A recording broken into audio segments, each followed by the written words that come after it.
Assalamualaikum warahmatullahi wabarakatuh. Perkenalkan, kami dari kelompok 1 yang beranggotakan saya sendiri, Lisa Lismawati, dan rekan-rekan saya, Nur Azizah Rahmawati, Cucun Cunti Asih, Dina Yulistriani, Mia Rohmatus Sadiah, Indriana Nurhandini, Indri Kurniawati, Metasania Andina, dan Reis. Di sini kami akan memaparkan materi mengenai laporan dan proposal bisnis. Langsung saja ke pembahasan materi yang pertama. Sebelum beranjak ke materi yang lebih jauh, ada yang tahu nggak sih laporan dan proposal bisnis itu apa dan seperti apa? Nah, yang pertama ada laporan bisnis. Menurut Buff and Thiel 2002-476, laporan bisnis adalah dokumen faktual dan objektif yang dipergunakan untuk tujuan bisnis tertentu. Sedangkan Himstreet dan Batty mendefinisikan laporan bisnis sebagai suatu pesan yang objektif dan tersusun teratur, yang digunakan untuk menyampaikan informasi dari suatu bagian organisasi atau dari suatu institusi, lembaga ke lembaga lainnya untuk membantu pengambilan keputusan atau pemecah masalah. Dan beberapa pengertian menurut para ahli lainnya. Yang kedua, ada proposal bisnis. Proposal bisnis merupakan tulisan yang berisi rencana atau usulan untuk melakukan suatu kegiatan tertentu. Misalnya, mendapatkan produk, memperluas usaha, mendapatkan dana, dan lain sebagainya. Proposal dapat berupa solicited proposal atau unsolicited proposal. Pembahasan selanjutnya yaitu mengenai jenis daripada proposal tersebut. Nah, jenis proposal terbagi menjadi 4 jenis, yaitu yang pertama, proposal bisnis. Proposal bisnis adalah jenis proposal yang berhubungan dengan dunia bisnis dan rencana kerja, baik itu secara individu ataupun kelompok.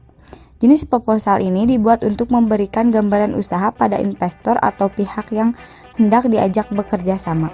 Contoh proposal bisnis adalah proposal pendirian suatu usaha, kerjasama antar perusahaan, pinjaman dana usaha, dan lain sebagainya. Yang kedua, proposal kegiatan. Proposal kegiatan adalah jenis proposal untuk mengajukan suatu rencana kegiatan, baik itu yang sifatnya individu ataupun kelompok. Seringkali proposal jenis ini dibuat sebagai surat pemajuan permohonan dana dari pihak tertentu dan sebagai kompensasinya penyelenggara kegiatan akan menawarkan sesuatu yang bermanfaat bagi donatur, misalnya space iklan. Contoh proposal kegiatan adalah proposal pentas seni dan budaya, lomba desa, perayaan ulang tahun sekolah, dan lainnya. Yang ketiga, proposal penelitian. Proposal penelitian biasanya digunakan dalam bidang akademisi. Jenis proposal penelitian dibuat dengan tujuan untuk melakukan riset dan penelitian seputar ilmu pengetahuan. Proposal penelitian bisa berupa penelitian pengembangan, penelitian kualitatif, atau kuantitatif. Contoh proposal penelitian adalah proposal penelitian skripsi, tesis, riset, pengembangan, dan lainnya. Yang keempat, proposal proyek. Proposal proyek adalah jenis proposal yang berkaitan dengan dunia pekerjaan. Biasanya isi dari proposal ini menjelaskan tentang serangkaian rencana dalam usaha atau komersil. Contoh proposal proyek adalah proposal proyek pembangunan jalan, pendirian pembangunan, izin pertambangan, dan lain sebagainya. Berbicara mengenai laporan dan proposal bisnis. Lalu, bagaimana sih cara untuk membuat laporan dan proposal yang baik dan benar? Berikut saya akan paparkan tahapan atau cara pembuatan laporan yang baik dan benar. Yang pertama, memilih topik. Hal pertama yang harus kamu lakukan untuk membuat laporan tentunya adalah memilih sebuah topik. Topik dalam hal ini bisa ditentukan oleh guru atau dosen atau pihak lainnya. Bisa juga merupakan topik yang kamu pilih sendiri untuk melakukan sebuah penelitian atau kegiatan. Jika kamu memilih topik kamu sendiri, usahakan untuk memilih topik yang kamu sukai atau yang kamu kuasai. Jika topik sudah ditentukan oleh guru atau dosen, pastikan kamu memahami syarat dan ketentuan yang telah diberikan. Kedua, melakukan penelitian atau kegiatan. Setelah menentukan topik, langkah selanjutnya adalah melakukan sebuah penelitian atau kegiatan yang sesuai dengan topik tersebut. Selain melakukan penelitian atau kegiatan, kamu juga harus mencari berbagai referensi yang berhubungan dengan topik yang kamu pilih. Hal tersebut nantinya akan membantu kamu dalam menulis dan melengkapi isi dari laporan yang akan kamu buat. Ketiga, buat kerangka laporan.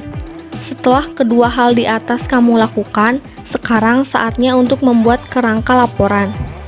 Kerangka laporan berisi sekumpulan gagasan utama yang menggambarkan inti dari laporan yang akan kamu buat. Misalnya, jika kamu membuat sebuah laporan kegiatan KKN, maka kamu bisa menulis terlebih dahulu gagasan utamanya seperti berikut. Profil lokasi KKN, potensi lokal lokasi KKN, kegiatan utama KKN, hasil kegiatan, dan lain-lain. Pembuatan kerangka ini bertujuan untuk mempermudah pengaturan dan penyusunan laporan yang akan kamu buat. Keempat, mulai menulis laporan. Setelah membuat kerangka, sekarang saatnya kamu mulai menulis laporan. Jangan lupa, tulis laporan dengan struktur yang baik dan benar. Mulailah menulis dari bagian pendahuluan sampai dengan penutup. Untuk menulis laporan, gunakanlah kalimat yang jelas serta berdasarkan data dan fakta yang ada.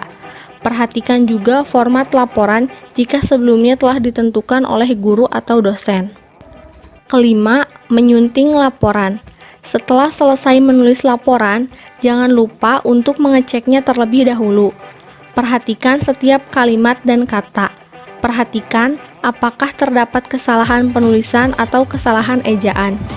Jika terdapat kesalahan, segera sunting bagian tersebut agar laporan bisa kamu publikasikan, entah itu dikumpulkan dalam bentuk cetak atau hard copy, atau file yaitu soft copy. Kemudian selanjutnya, tahapan atau cara pembuatan proposal yang baik dan benar. 1. Tentukan topik. Sama halnya dengan membuat makalah ataupun laporan, dalam membuat sebuah proposal kita harus menentukan terlebih dahulu topik yang akan menjadi pokok bahasan ataupun jenis proposal yang kita buat. Topik proposal adalah sesuatu yang harus diperhatikan.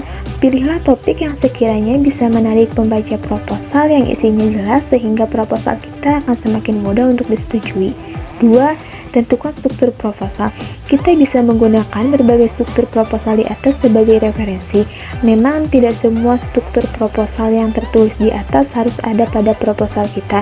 Namun semakin lengkap, semakin mudah pembaca untuk memahami proposal kita. 3. Membuat kerangka proposal. Selanjutnya, buatlah kerangka proposal untuk mempermudah kita dalam hal menyusun kerangka ini. Nantinya bisa berisi poin-poin penting yang ingin kita sampaikan di dalam proposal. 4. Objektivitas. Dalam penulisan sebuah proposal, kita harus berpatokan pada data dan fakta yang ada di lapangan. Jangan sampai mengarang bebas. Data yang kita tuliskan harus benar adanya, masuk akal, serta dapat dipertanggungjawabkan. Sekian presentasi dari kelompok kami, kurang lebihnya mohon maaf. Billahi taufiq wal hidayah. Wassalamualaikum warahmatullahi wabarakatuh.